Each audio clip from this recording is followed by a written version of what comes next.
तो आज दूसरा मैच था यार इंडिया का। इंडिया वर्सेस उज़्बेकिस्तान और डिफीट काफ़ी क्या कहूँगा, hurtful defeat, painful defeat. 3-0 first half में ही 3 गोल के साथ उज़्बेकिस्तान। और आज का मैच तो यार मेरे को ऐसा लगा कि जैसे प्रीवियस मैच में वो ऑस्ट्रेलिया मतलब कंफर्टेबल थी, बट उज़्बेकिस्तान मेरे को आज ऐसा लगा कि एकदम ही ऐसा लग रहा है कि अपने कंफर्ट जोन में खेल रही है इंडिया के अगेंस्ट। 3 गोल मार के फर्स्ट हाफ में ही। सेकेंड हाफ में उन्होंने प्रेसिंग कुछ करी नहीं इतनी ज़्यादा। मतलब वैसे तो ऑस्ट्रेलिया से मेरे को लगी उनकी इंटेंसिटी कम प्रेसिंग में, एकदम ऊपर चढ़ के हमको प्रेस उन्होंने फर्स्ट हाफ में भी नहीं किया था। मिड ब्लॉक में तो खैर वो तगड़े थे ही सेकंड बॉल वगैरह विन करने में, बट ओवरऑल वो ऐसा लग रहा था बिल्कुल काम माइंडसेट से खेलना है कि उनको पता था हम इजीली, मतलब हमको ज़्यादा एफर्ट्स नहीं डालने, ऑस्ट्रेलिया के लिए एनर्जी बचा हुआ है इस तरीके का मेरे को फील आ रही थी इनको देख के कि हमने उनको इतना कंफर्टेबल कर दिया पिच पे। थोड़ा सा मतलब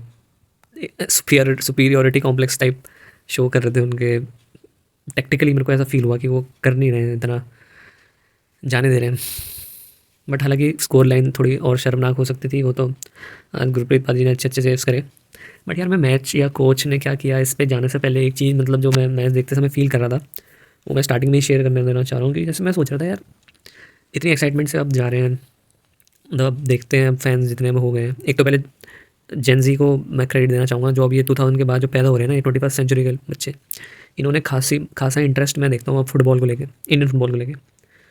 जो मतलब या तो क्लब्स वाले देखते हैं वो आईएसएल वगैरह, और खेलने के लिए भी और एकेडमीज़ में जाने के लिए और कुछ परफॉर्म, मतलब एज अ करियर भी अब वो थोड़ा ट्राई करने के लिए, हाँ यार स्पोर्ट्स में हम फुटबॉल में खेल सकते हैं,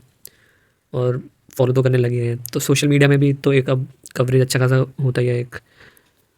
जो कि आज से 10-15 साल पहले कंपैरेटिवली इतना था नहीं मतलब। तो मैं ये सोचता हूँ कि अगर यार ये अब जैसे हम थोड़ी उम्मीद, हम ये तो उम्मीद नहीं कर रहे कि हाँ एशियन कप जीत ही जाएंगे, हम बस इतनी उम्मीद करते थे कि शायद राउंड ऑफ 16 में चलो बहुत टफ हो गया, मतलब एक डिस्प्ले दिखे टीम की तरफ से, परफॉर्मेंस दिखे। तो मैं अभी टीम पे नहीं आ रहा हूँ, मैं ये डिस्कस करना चाह रहा हूँ कि जो पहले ऐसा लगता था ना, पहले से मूड होता था आज से 20 साल पहले या 15 या 10 साल पहले भी ले लो, इंडिया जाती है खेलती है, हार रही है, किसी को कोई फ़र्क ही नहीं पड़ रहा है कुछ, मतलब हलचल नहीं, हाँ चलो खेल रहे हैं। पहले तो खैर इतने हाई लेवल के मैचेस तब खेलते ही नहीं थे कि इतने कंजर्वेटिवली हमारे इंडियन टीम थोड़े टफ मैचेस खेल रहे हैं ना, मतलब अपर लेवल की टीम जैसे ऑस्ट्रेलिया हो गई है और जापान कोरिया, इन सबसे तो पहले खेलते नहीं थे। और जो अपना ये जो neighbouring south east Asian teams थी, जैसे आप वियतनाम ले लो या अपने ईरान वगैरह, और इस साइड से अब जो एक सऊदी, कतर, अरेबियन टीम्स आ गई हैं, इन्होंने जो एक कल्चर और एटमॉस्फेयर बना दिया, फुटबॉल का लेवल जो अप कर दिया है कि हमको ये मौका मिल रहा है कि हम एशियन कप के थ्रू वर्ल्ड कप वाले पिचेस में खेल रहे हैं, वर्ल्ड क्लास जो ये स्टेडियम्स बनाए हुए हैं, और ये वर्ल्ड कप वाली जो ग्राउंड स्टेडियम यूज़ है उनमें खेलने का हमको मौका मिल रहा है, क्योंकि ऑयल मनी आ गया है वहाँ। तो उससे जो एक उसका एक इम्पैक्ट ये भी पड़ा है कि अब जैसे इधर का लेवल इतना अप हुआ है, तो नेचुरली जो अब जो जैसे हम जो साउथ ईस्ट एशियन कंट्रीज़ हैं, जो हम अभी नीचे हैं इंडिया जैसी, तो हमको डिफरेंस काफ़ी ज़्यादा दिखने को मिल रहा है, जो आज से 10 साल पहले नहीं था अगेंस्ट अ नेबरिंग कंट्रीज़। तो उनका लेवल काफ़ी हाई हो गया है। ऑस्ट्रेलिया, कोरिया, जापान, इनका तो खैर था ही अच्छे से, बट जो हमारी नेबरिंग कंट्रीज़ हैं इन्होंने 10-20 सालों में काफ़ी ऊपर निकल गए हमसे, पैसा लगा के भी, और अपना स्ट्रक्चर और एक जो क्या कहेंगे ऑर्गेनाइजेशन है उसको तगड़ा करके ग्रास रूट से। तो ये 20 सालों में हमारे साथ क्या हुआ, एक तो पहले भी हमारा जो अथॉरिटी थी यहाँ पे जो सबसे ऊपर AIFF, वहाँ क्या चला इन 20 सालों में, सेम प्रेसिडेंट, कुछ मतलब इतना रैम्पेंट करप्शन, मतलब आप सोच सकते हो 20 साल तक एक ही बंदा प्रेसिडेंट है एक बॉडी का। और ऊपर से अभी तक हम देख लो, आप सेंट्रल इंडियन स्टेट देख लो, नॉर्थ इंडियन स्टेट में उत्तराखंड, यूपी, हरियाणा वगैरह, कश्मीर तो खैर तो भी थोड़ा ठीक है, राजस्थान ले लो आप, मध्य प्रदेश, छत्तीसगढ़, इनके बिहार, इन सब की हालत देखो फुटबॉल का यहाँ पे। और बल्कि चलो ये तो कुछ कर ही नहीं रहे, जो मतलब जहाँ पे हो भी रहा है, जैसे नॉर्थ ईस्ट में भी होता है, तो वहाँ पे कितना मैच फिक्सिंग वगैरह और एज फ्रॉड और मतलब कितनी चीज़ें हैं, मतलब करप्शन अभी भी जो डीप डाउन एकदम लेवल है ना, वहाँ पे अभी भी एकदम रैम्पेंट है। और ये मतलब अब थोड़ा थोड़ा कुछ कुछ पार्ट्स में हमारे कंट्री के थोड़ा थोड़ा हरकत हुआ है इंडियन फुटबॉल की, जिस वजह से अब जो हल्का कल्चर जो जनरेट हो रहा है खासकर जेनजी के बच्चों में। तो यार मैं सोच रहा था कि आज से 10-15 साल पहले भी किसी को कुछ फ़र्क नहीं पड़ता था कि हार रहे हैं इंडिया वाले, कुछ मतलब वो नहीं, मतलब मैं मेन स्ट्रीम की बात कर रहा हूँ। ऑब्वियसली जो फुटबॉल के क्षेत्र में होगा, जो उसमें काम कर रहा होगा, उसको तो फ़र्क पड़ता होगा, जो इन जर्नल जो एज एन एंटरटेनमेंट जो देखते हैं, पैशनेटली फॉलो करते हैं स्पोर्ट्स को। और फिर जो कवरेज मेन मीडिया जो है हमारी, वो तो कुछ रिएक्ट ही नहीं करते थे। अब सोशल मीडिया के आने के बाद से थोड़ा सा फ़ायदा ये हुआ है कि अब जब भी परफॉर्मेंस हमारी टीम नहीं दे रही है, हम एटलीस्ट वहाँ पे आके जैसे ट्विटर में हो जाता है, ट्रेंड शुरू कर देते हैं। जैसे एशिया कप के लिए क्या हुआ था, भेज नहीं देते अंडर 21 के लिए, ऐसा कुछ जब हुआ था तो फिर ट्विटर में एशियन गेम्स के लिए, सॉरी, फिर ट्विटर में चलाया था ट्रेंड, तो फिर डिसीजन चेंज हुआ था। मतलब अब ये है कि अब एक आवाज़ उठाने का एक ज़रिया मिल चुका है सोशल मीडिया के थ्रू। तो अब मेरे को फील करता है ना, अब बहुत ज़्यादा हाई टाइम है ये जो इंडियन फैंस हैं ना सोशल मीडिया में, to raise their voice against these authorities and specially AIFF वगैरह, और जो स्टेट लीग्स वाले हैं, तो जो ये करप्शन करते हैं स्टेट एसोसिएशन वाले, इन पे जब तक ये AIFF को पावर नहीं मिलेगी और ये इतना स्ट्रिक्टली नहीं करेंगे, तब तक तो खैर होने वाला नहीं है कुछ। बट अगर ये ऐसे ही चलता रहेगा, सोचो मैं 10 साल बाद भी हम यही डिस्कस कर रहे हैं, यही मतलब हम सोचते होंगे यार मैच देख के इंडिया का, कि यार 10 साल पहले भी यही होता था, हारती थी, कोई फ़र्क ही नहीं पड़ता था। बट यार ये जो सोशल मीडिया का रिवॉल्यूशन आया ना, इसने जो एटलीस्ट एक आवाज़ रखने की जो प्लेटफॉर्म दिया, इससे अब ये उम्मीद कर सकते हैं कि AIFF ऐसी परफॉर्मेंसेस के बाद, और परफॉर्मेंस पे तो मैं बाद में आऊँगा, बट जो अब फैंस के जो अनसेटिस्फेक्शन जो हो रहा है, जो अब इसको अब इग्नोर नहीं कर सकते। मतलब मैं ये कहूँगा कि AIFF को अब हमको वो बनाना होगा अकाउंटेबल, अपनी आवाज़ सोशल मीडिया के थ्रू। और पैटी ये जो वो है ना, ISL क्लब्स के फैंस जो करते रहते हैं आपस में, इनसे ऊपर उठ के मतलब इंडियन नेशनल टीम, क्योंकि भाई कुछ भी कर लो, फुटबॉल के लिए आप जितने भी केरला वाले ब्लास्टर्स या बेंगलोर, मतलब जो भी अच्छे हैं यहाँ कि यहाँ फैन फॉलोइंग है, आप रीजनल ही रह जाओगे। आपको नेशनल टीम जब तक आप वहाँ कुछ नहीं उखाड़ पाओगे, आप नेशनल हेडलाइंस ग्रैब नहीं कर पाओगे, आप इंटरनेशनल हेडलाइंस नहीं ग्रैब कर पाओगे, तो आपका मतलब बिल्ड ही नहीं हो पाएगा उस लेवल पे कुछ। अगर फैंस खाली अपने इसमें लगे, मैं देखता हूँ ऐसे सोशल मतलब ट्विटर में भी अपने फुटबॉल, जब ये हुआ था ना कि कैंप नहीं दे रहे थे उसको, ISL के चक्कर में उसको प्रिपरेशन टाइम नहीं मिला था एशियन गेम्स के लिए, तो फैंस लगे हुए थे कि नहीं देना चाहिए, ISL खिलाओ, मतलब उनको अपना क्लब फुटबॉल ज़्यादा मैटर करता है। बट मेरे हिसाब से भी यहाँ पे एक यूनिसन में आके और एक यूनिटरी तरीके से ओनली, मतलब इंडियन फुटबॉल को, नेशनल फुटबॉल को प्रायोरिटी देनी चाहिए, फुटबॉल फैंस को भी। वरना हम आज से 10 साल बाद भी यही करते रहेंगे, मोहन बागान वर्सेस ईस्ट बंगाल, ईस्ट वो ईस्ट बंगाल, और इंडियन नेशनल टीम को फिर वही, अरे ये तो हारते रहते हैं, क्लब फुटबॉल ही देखो। और मतलब फिर हमको अभी जो, और यही एक सबसे बढ़िया मौका भी है, क्योंकि AIFF के अंदर जो रिफॉर्म्स आने वाले हैं, जो कॉन्स्टिट्यूशन का कह रहे हैं, जो वो अपना कुछ लाएंगे, भाई अभी अकाउंटेबल नहीं कराना इनको, तो फिर वही 10-20 साल तक यही चलेगा, फिर सारा ही करप्शन चलता रहेगा नीचे भी, और कोई प्लेयर्स हमारे बन ही नहीं पाएंगे, इक्का दुक्का निकल गया तो निकल गए। वैसे अब अकेडमीज़ में थोड़ा जो एक एक पार्ट्स में है, वहाँ से निकलने की उम्मीद है मेरे को 10-20 सालों में। बट वही है, पूरा मौका सबको, अपॉर्चुनिटीज़ नहीं आ पाएगी। और अब तो देखो भाई, जो हमारे नेबरिंग कंट्रीज़ ने कर दिया ना, जैसे इंफ्रास्ट्रक्चर वाइज, सब टेलीकास्ट वगैरह ये सब, अगर हम वहाँ पे जाके भी ऐसा मतलब डिलीवर नहीं करेंगे, हम उनके जितना पैसा तो नहीं लगा सकते खैर, बट अब हम आज जा रहे हैं, अब आपको एक नया ऑडियंस, नए बच्चे अब जो आपको फॉलो कर रहे हैं, अब आप इसमें मतलब कुछ इसको लूज़ नहीं कर सकते। तो मैं मतलब अभी मैच से पहले मैं एक जो मैच देख रहा था, मैच डिस्कस करने से पहले, कि यार ये हम ऐसे ही चलता रहेगा क्या। मैं सोच रहा था अभी सीरिया की इतनी मतलब कंट्री की क्या वैसे बुरी हालत है, जो भी वहाँ के जो सिविल अनरेस्ट है, वहाँ की टीम तक बताओ, उन्होंने उज़्बेकिस्तान से ड्रॉ निकाल लिया। और जो अपनी इंडिया इतने 70 साल मतलब इंडिपेंडेंस के बाद से हम ठीक ही चल रहे हैं, हम चाहें तो इसमें इन्वेस्ट करके अपना गेम बढ़ा सकते थे। तो उज़्बेकिस्तान ने कितना ईजीली, मतलब मैं कहूँगा कि ऐसा लग रहा था वो तो एफर्ट भी नहीं डाल लेते ज़्यादा, उतनी इंटेंसिटी दिखी नहीं रही थी मेरे को तो उनके गेम में। अब देखना उनको ऑस्ट्रेलिया वर्सेस उज़्बेकिस्तान देखना, उसमें वो कैसा खेलेंगे, जो एफर्ट्स डालेंगे। आज तो बल्कि यार मेरे को मैच को ज़्यादा डिस्कस करने को मन भी नहीं कर रहा है, जिस तरीके, एक तो मेरे को पहले मैं चलो थोड़ा सा कोच को भी क्रिटिसाइज़ कर लेता हूँ कि सब कह रहे होंगे कि अब कितना ही इनको सिंपथाइज़ करो, हाँ मतलब बट मतलब एक चीज़ क्रिटिसाइज़ नहीं करूँगा, बट मेरे को एक चीज़ समझ में नहीं आई, जो टीम जैसे इनके चलो जैक्सन वगैरह वो अनवर अली और ये आगे सहल वगैरह नहीं थे, बट जो अपने सैफ कप और इंटरकॉन्टिनेंटल कप में जो एटलीस्ट प्लेयर अपने स्टार्ट कराते थे, जैसे उदान था, मेरे को याद है, इन्होंने सैफ कप में भी स्टार्ट करा था, और दोनों कप में उन्होंने उसको स्टार्टिंग लाइनअप में थे वो। आज तो खैर चलो उन्होंने आकाश को खिला लिया, और महेश को भी, क्योंकि छांगटे इंजर्ड हो गए थे। बट अब ये फिर वही हर टूर्नामेंट में एक्सपेरिमेंट कर रहे हैं, मनवीर को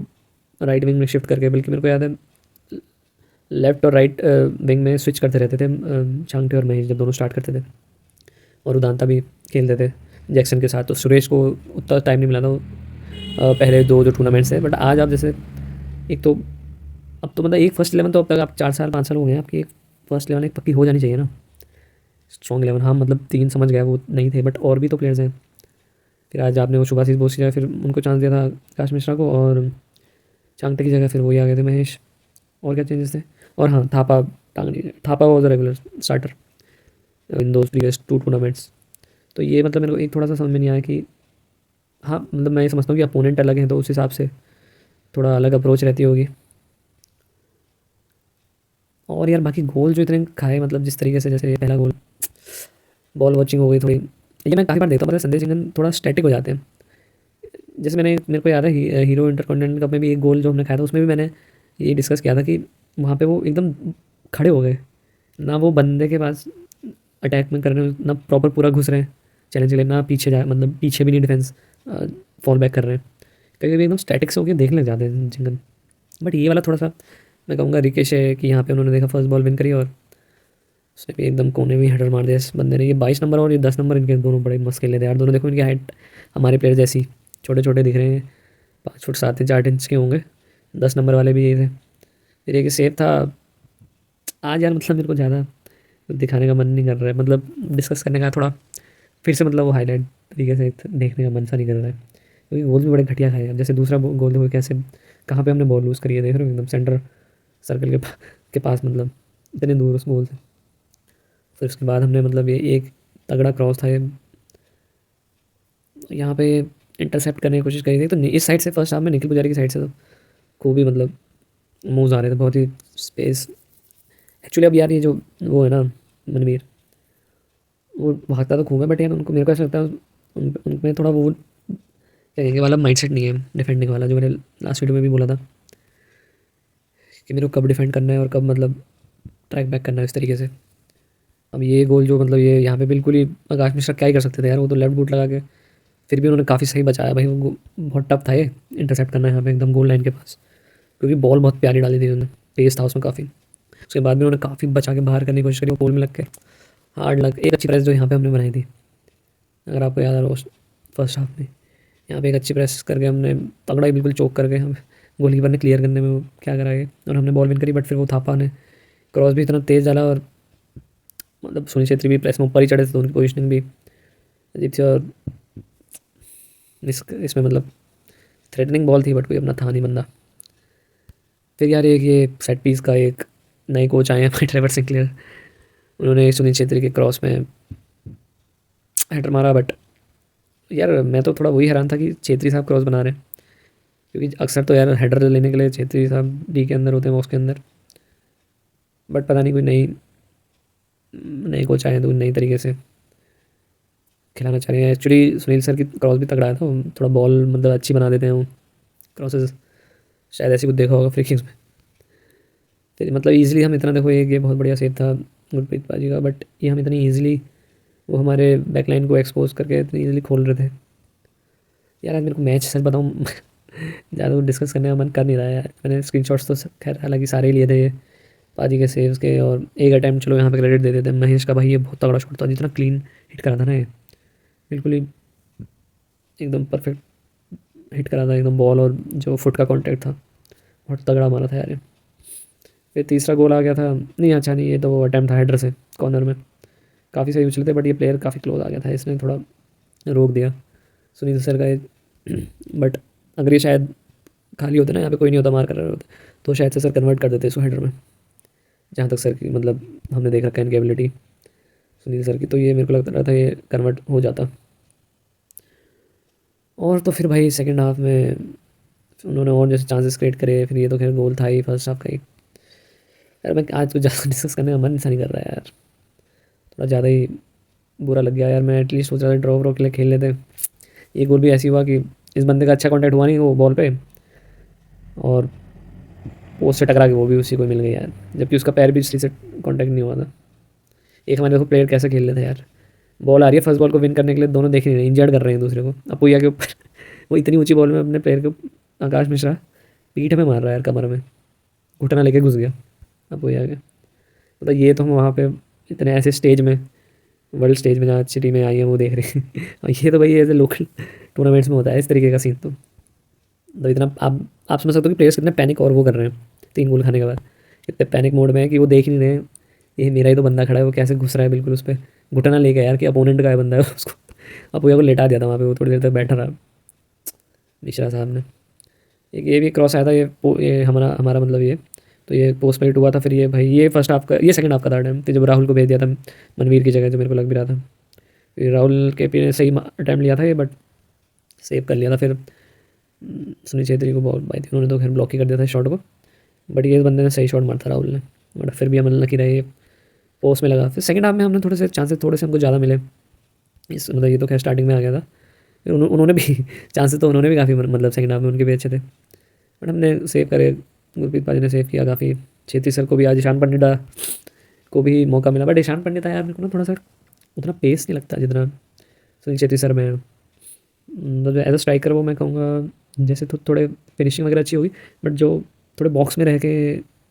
नहीं ऑपरेट करते थे। हालैंड भी यार, हालैंड तो पेस है, तो मैं किसका एग्जांपल दूँ, तो मतलब उतना पेस नहीं है जितना सुनील छेत्री सर का है। फिर एक हेडर आया था, ये एक तगड़ा सेव था राहुल भाई का, जो अटैम्प्ट था ये तगड़ा सेव किया था। तो मैं वही कह रहा था कि ईशान पंडित था कि थोड़ा मतलब फिनिशिंग वगैरह अच्छी होगी, बट थोड़ा एक्सप्लोसिव नहीं लगते मेरे को कि पेस के साथ और एकदम इंटेंसिटी के साथ प्रेस करना, समझ रहे हो, मतलब वो वाली इंटेंसिटी नहीं दिखती जो छेत्री सर में है। फिर एक और अटैम्प्ट था, ये काफ़ी क्लोज रेंज से था, तो ये सही सेव किया था गुरप्रीत पाजी ने। और भाई इनके फैंस को देख रहे थे, ये हमारी तरह सेलिब्रेट कर रहे थे यार, वो जो क्लैप वाला नहीं करते, और क्लैप निकाल के वो आवाज़ आहू आहू ऐसे आवाज़ निकालते उस तरीके से करने लग गए थे यार, ऐसा लग रहा था हमें ट्रोल कर रहे हैं। बट वो तो खैर वो खुद हमारी सेलिब्रेशन नहीं है, ये भी शायद आइसलैंड वाले ज़्यादा करते हैं ये वाली सेलिब्रेशन। यूरोज़ में देखी थी मैंने उनकी, इंग्लैंड के अगेंस्ट, आई थिंक 2016 का यूरोज़ था जब उन्होंने इंग्लैंड को हरा के बाहर किया था रूनी को, तब एक क्लैपिंग वाली सेलिब्रेशन उनकी थी। और एक भाई ये अटैम्प्ट में लास्ट डाइंग मिनट्स में दूर से अटैम्प्ट था, ये भी बड़ा तगड़ा, ये भी बड़ी क्लीन हिट करी थी इनके प्लेयर ने, और ये बाहर में लगी थी क्रॉस बार में। यार मैंने इसको जल्दी जल्दी निकाल दिया, मेरे को ज़्यादा मन नहीं था डिस्कस करने का हारने का, बट मैं फिर मैं भाई लास्ट में देख रहा था कि कतर ने क्या कर दिया यार। ये स्टेडियम देखो, स्टेडियम के पास वो देखो, ये शायद से प्रैक्टिस अरेनाज हैं होंगे, जो ट्रेनिंग